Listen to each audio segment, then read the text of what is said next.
اتنے سال قبل ایک شخص دنیا سے چلا گیا، اب اس کے بارے میں اگر بات کرو گے تو پھر ایک نبی صلی اللہ علیہ وسلم کی حدیث کی مخالفت ہوگی، اور دوسرا مسئلہ یہ ہے کہ اس وجہ سے امت اختلاف کا شکار ہوگی۔ اب عجیب قسم کی بات ہے کہ اتنے سالوں کے بعد آ کر دو باتیں کی جاتی ہے، حسینی اور یزیدی۔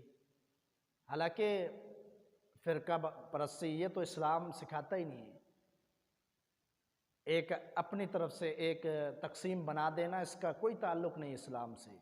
الحمدللہ وحدہ والصلاة والسلام علی من لا نبی بعدہ، اما بعد فاعوذ باللہ من الشیطان الرجیم۔ تلک امۃ قد خلت لها ما کسبت ولکم ما کسبتم ولا تسألون عما كانوا يعملون۔ میں عوام الناس کو ایک نصیحت کرنا چاہتا ہوں کہ جب آپ ایک نبوی حکم اور الہی قانون پر نہ چلے اور اس کو چھوڑ دے تو پھر اختلاف اور مسائل پیدا ہونا یہ فطری معاملہ ہے۔ میں یہ نصیحت کرنا چاہوں گا کہ اس مسئلے کا حل امام الانبیاء محمد رسول اللہ صلی اللہ علیہ وسلم نے خود بھی بیان کر دیا ایک طرح سے، اگر ہم احادیث کا مطالعہ کریں۔ وہ حل کیا ہے؟ میں حدیث آپ کو سناتا ہوں، پھر قرآن مجید کی آیت۔ حدیث کیا ہے؟ رسول اللہ صلی اللہ علیہ وسلم نے فرمایا، صحیح بخاری کی حدیث ہے، سیدہ عائشہ صدیقہ رضی اللہ تعالی عنہا سے مروی ہے، لا تسبوا الاموات فإنهم افضوا الى ما قدموا۔ دو جز ہے حدیث کے، ایک یہ ہے کہ اموات، مردے جو فوت ہو چکے، ان کو برا بلا نہ کہو، ان کو گالیاں نہ دو، ان کو برا نہ کہو، اس میں ساری چیزیں آ جاتی ہیں۔ دوسرا جز حدیث کا یہ ہے کہ وہ اس کو پہنچ چکے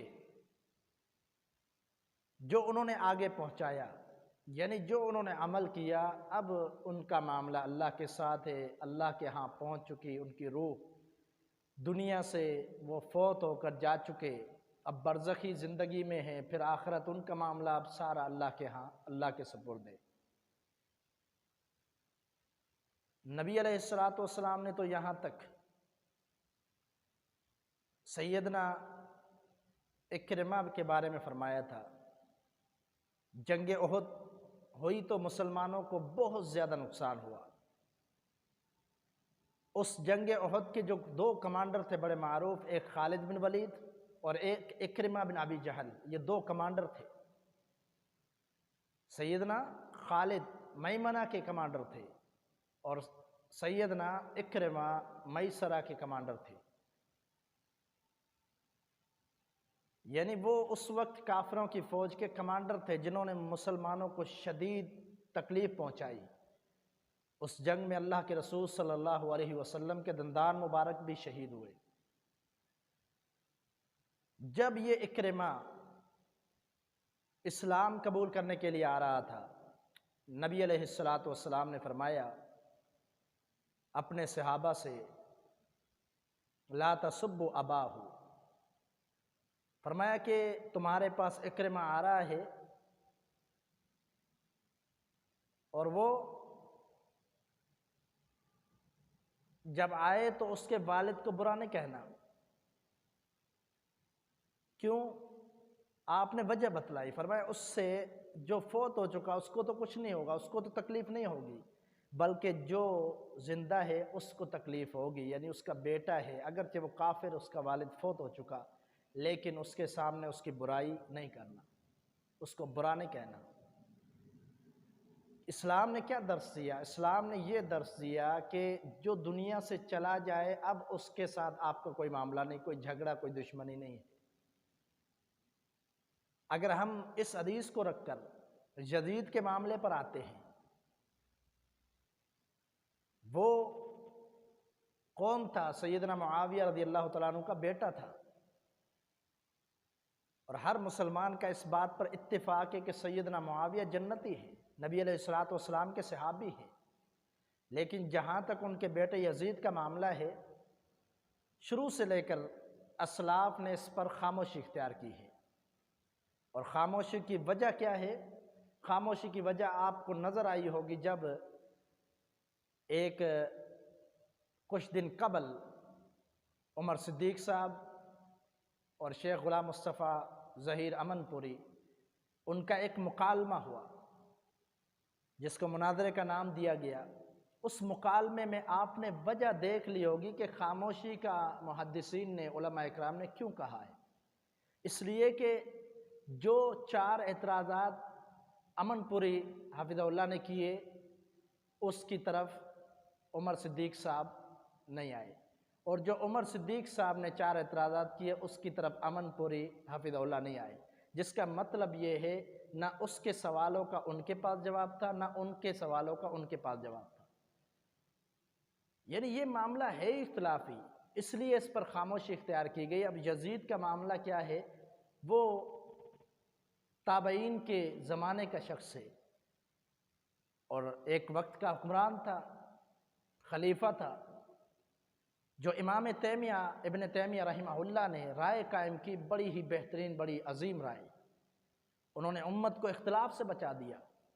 انہوں نے کہا لا نحبہ ولا نسبہ، نہ ہم اس سے محبت کرتے ہیں اور نہ ہی ہم اس کو برا کہتے ہیں۔ یعنی یہ 2 چیزیں مسلمان کا کام نہیں ہے۔ اس کا معاملہ تاریخی ساری روایات ہے، اگر دیکھی جائے تو اس کا فیصلہ کرنا مشکل ہے کہ کیا صحیح ہے، کیا غلط ہے، کیا ضعیف ہے، کیا درست ہے۔ روات کا معاملہ بہت بڑا معاملہ یہ، اس لیے اتنے سال قبل ایک شخص دنیا سے چلا گیا، اب اس کے بارے میں اگر بات کرو گے تو پھر ایک نبی صلی اللہ علیہ وسلم کی حدیث کی مخالفت ہوگی، اور دوسرا مسئلہ یہ ہے کہ اس وجہ سے امت اختلاف کا شکار ہوگی۔ اب عجیب قسم کی بات ہے کہ اتنے سالوں کے بعد آ کر 2 باتیں کی جاتی ہے، حسینی اور یزیدی۔ حالانکہ فرقہ پرستی یہ تو اسلام سکھاتا ہی نہیں ہے۔ ایک اپنی طرف سے ایک تقسیم بنا دینا، اس کا کوئی تعلق نہیں اسلام سے۔ شیخ عبداللہ ناصر رحمانی حافظہ اللہ، وقت کے محدث، میرے استاد محترم ہیں، انہوں نے ایک نصیحت کی کہ اس فتنے کے دور میں دونوں طرف کی باتیں نہیں سننی چاہیے۔ لوگ سرچ کر رہے ہوتے ہیں یزیدی کیا کہتے ہیں، حسینی کیا کہتے ہیں، جس سے پتہ چلتا ہے کہ اختلاف پیدا ہوگا۔ انہوں نے بھی یہ کہا کہ اس مسئلے کو سرچ کر کے نہیں سنا جائے، اس سے اختلاف پیدا ہوگا، ذہن خراب ہوں گے اور طرح طرح کے اختلاف پیدا ہوں گے، اس لیے اس کو بیان نہیں کرنا چاہیے تاکہ اختلاف سے بندہ محفوظ رہ سکے۔ قرآن مجید کی آیت ہے، اللہ تعالیٰ نے فرمایا تلک امۃ قد خلت لہا ما کسبت ولکم ما کسبتم ولا تسألون عما کانوا یعملون۔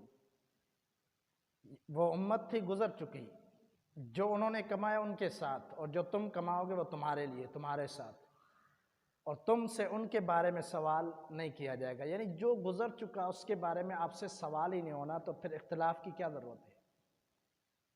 کسی پر فتویٰ بازی کرنا، کسی کو کافر کہنا، کسی کو منافق کہنا، اور آپ پر اس کی کوئی ذمہ داری نہیں ہے، بلا وجہ آپ خود گنہگار ہو رہے ہیں، کسی کو کافر کہہ کر، کسی کو منافق کہہ کر، کسی پر لان تان کر کے۔ یعنی جو گزر چکا اس کا معاملہ اللہ کے ساتھ ہے، اب اس پر آپ کا کوئی حق نہیں بنتا اس پر باتیں کرنا۔